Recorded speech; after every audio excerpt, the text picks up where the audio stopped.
What's going on, guys? It's H&W Tech here, and I'm going to show you my build lists for the new RTX 30 series graphics cards coming out in the next week. It's going to be really exciting. I hope you stick around for the entire video, and make sure you leave a like if you liked it, subscribe if you're new here, and let's get on with the video. Before we get started with the video, I want to give a huge shout out to Honey. Honey is a free browser add-on that's available on Google Chrome, Opera, Firefox, Safari, and even Microsoft Edge. All you have to do is when you're checking out on one of these major websites, especially like Newegg, like I'm on now, you just have to click Apply 10 Coupons. It'll look for codes all across the web for you, and then once it gets added, it adds the code to your cart, and then you save money. It's like saving money for free, and I would really encourage you to go down into the description, click on my link, and you'll get $10 in Honey Gold, which will allow you to get gift cards for any website you can think of. Just go look for it. All right, and now let's get on to the video.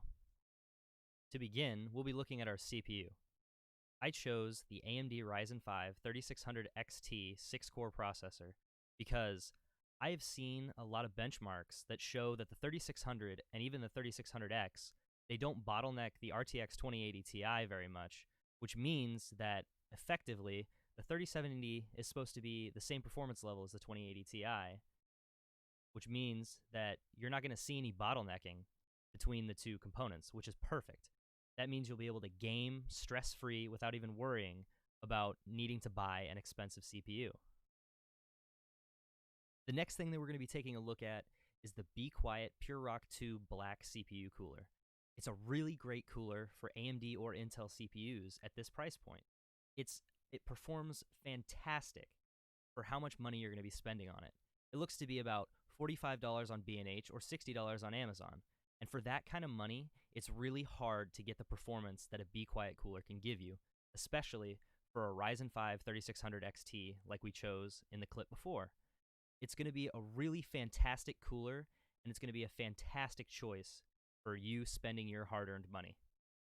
The third thing that we're going to be taking a look at today is the motherboard. I chose the ASRock X570 Steel Legend AM4 motherboard.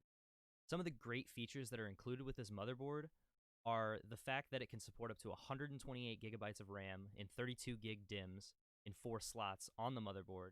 It comes with a little added RGB flare on the motherboard, and it has 3 M.2 slots, which can support tons of storage, plus another 8 SATA connectors for any of your storage needs. And then, most importantly, it's going to support your CPU, the Ryzen 5 3600 XT, and it's going to be able to support a graphics card, or even 2 if you're into SLI or Crossfire, which these days is a little hard to come by. And for $190, it's really hard to beat this kind of mid-range price for a really fantastic motherboard. The next thing that we're going to be taking a look at is the RAM. I chose the Corsair Vengeance RGB Pro 16 gig kit, which is a fantastic kit for the amount of money that you're going to be spending on a 16 gig kit.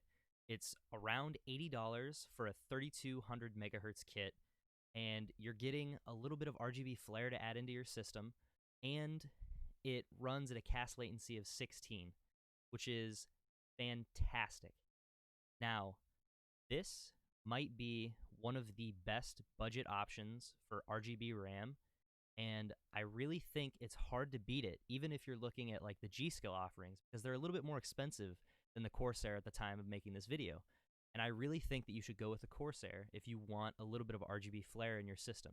Now, if you don't want any of that RGB flare, you can either turn it off, or you can go with another brand, or you could go with the Corsair Vengeance LPX. It doesn't have any lighting on it or anything like that. It's just a nice, black, good-looking dim. We've been talking about bang for the buck in every little section of this video, but if we're really wanting to talk about the best budget part in this system, I really think it's this Western Digital Blue NVMe SSD. This thing is super fast for the price that you're going to be paying for this. It's only $60 for a 500 gigabyte, which is a pretty solid option for an OS drive and for storing maybe a couple little games here and there. And then if you want to go over the top, you can buy a 1 terabyte, or you could Instead, just add a couple mechanical hard drives to add extra archival storage, or for bigger games, say like Call of Duty Warzone, or maybe Ark Survival Evolved if you're that. Case that I chose for this build was the NZXT H510i ATX mid-tower case. And I really think that this case is a fantastic case to build. I have had a wonderful time in the past with this case. It has really great cable management where you can hide your cables away and make your system look nice. It really goes without saying that this might be one of the best under $100 cases that I have ever had the chance to work with. I really think that this would be one of the best cases you could pick for your. Now there are other options out there, like maybe a Lian Li system or Be Quiet. But if you can find a case that looks as good as this one, having the good airflow that it has with the front grill on the sides, and then that glass side panel that just so good with all the RGB that you're probably going to be adding into your system. And then it has enough room for your new graphics card, the 3070, big honking metal that is just sucking in so much cool air and pushing it out the back. And I really think that the airflow in this case would help that graphics card a lot. So if it was me, I would pick this case.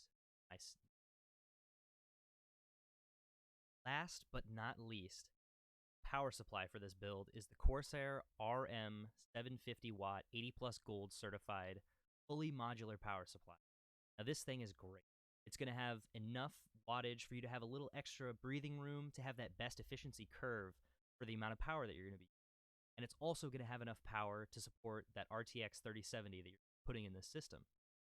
And NVIDIA is going to include this little adapter that's going to come in with the card, and you're going to have to use that to change that 8-pin PCIe connector to the new 12-pin connector that they're adding on their Founders Edition cards, which are not a reference design board. They're completely different.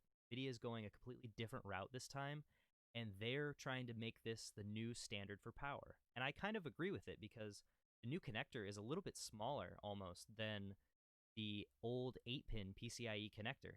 And I really think that that is going to be the way that the power supply market goes in the future. So by getting this fully modular power supply, you have the option of getting new aftermarket cables that can go on there, and then you wouldn't even have to use the 8-pin cables that are coming with the power supply. And I think that's a really great idea. Have that efficiency all for $125. Well, guys, a build like this one is probably going to set you back around $1,370 at the time of filming this video.